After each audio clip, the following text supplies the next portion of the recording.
Hati-hati di bulan September merupakan peringatan yang beberapa kali kita sebutkan sejak beberapa bulan yang lalu. Sekarang masih sepertiga September, kata-kata tadi banyak yang jadi kenyataan. Sebenarnya, mengapa kita mengatakan hati-hati di bulan September? Oke, kita jelaskan sedikit beberapa kebijakan yang memang bakal bermasalah di kemudian hari yang diputuskan ketika awal COVID. Strategi yang diambil herd immunity. Walaupun kalau ditanya Indonesia pakai herd community, selalu jawabannya tidak dan pasti disangkal. Herd immunity adalah strategi memapar secara cepat ke 60% populasi, di mana setiap individu for their own menciptakan antibodinya sendiri, lalu memprotek mereka yang lemah sehingga virusnya hilang. Beberapa negara Eropa melakukannya, namun vitamin D, vitamin C, dan beberapa obat disediakan oleh pemerintah, bukan obat anti-COVID atau vaksin, namun obat peningkatan sistem kekebalan tubuh. Kita herd immunity, tapi yang distimulus bukan instrumen kesehatan, tetapi yang distimulus ekonomi. Kok bisa mikir begitu ya? Apa-apa ekonomi aja di Indonesia itu. Dari nomor awal, 6 pilar bernegara lainnya, yaitu nomor 5, 6, 7, dan seterusnya. Pokoknya nomor 1, 2, 3 ekonomi, nomor 4 politik, baru kelima kesehatan dan seterusnya. Anggaran tes swab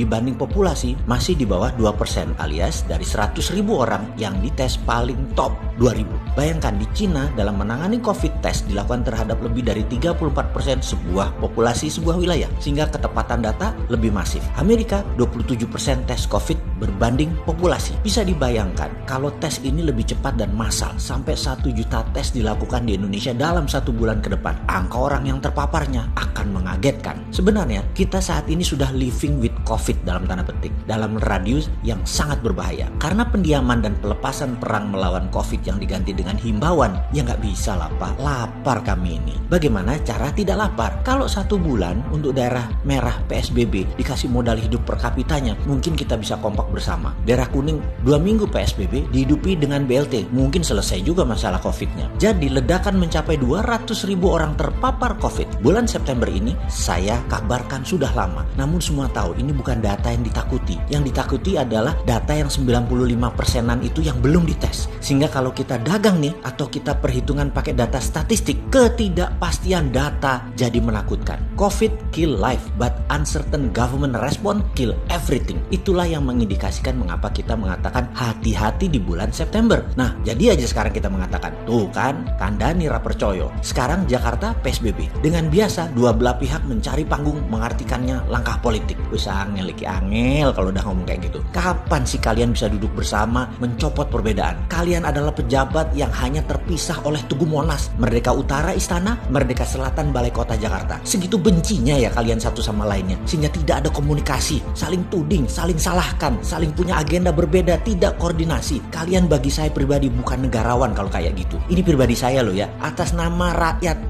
tekan ego kalian, buka hati wahai pejabat. Saya jatuhkan 2 dengkul saya ke bumi dan memohon kalian berdua, wahai pemimpin daerah dan negara, duduk bersama, kasih lihat ke rakyat kalau kalian berpihak kepada rakyat, bukan saling serang. Apalagi followernya yang kiri kanan itu, buzzernya kiri kanan saling serang. Kurang ajar tuh buzzer-buzzer. Jujur kami muak kalau kalian hanya kirim buzzer, kirim meme yang menghina satu sama lain, saling bela, saling tuduh lewat sosial media dan berita. Kalian bener-bener deh, mana kenegarawan kalian? Mana? Selesai kok COVID itu, selesai. Manusia itu pemimpin di bumi ini. Gak mungkin manusia tidak menang. Tapi kalau pembela kalian buta, semua saling serang, membelah bangsa, membelah opini, dari mana bisa perang dan menang melawan COVID? Yuk duduk, saya mau jadi penengah kalian. Kalau kalian mau. Kami rakyat jelantah, kalian dibeginikan. Kami gak makan Pak, kami lapar. Bangsa lain melihat kalian dan melihat cara bernegara, keplok-keplok kesenangan. Tinggal dicaplok aja tuh semuanya milik Indonesia tadi. Di tengah kisruh-kisruh begini, ya ada yang panen, terutama negara lain yang sudah duduk manis nyedotin madu tanah air Indonesia. Bener deh,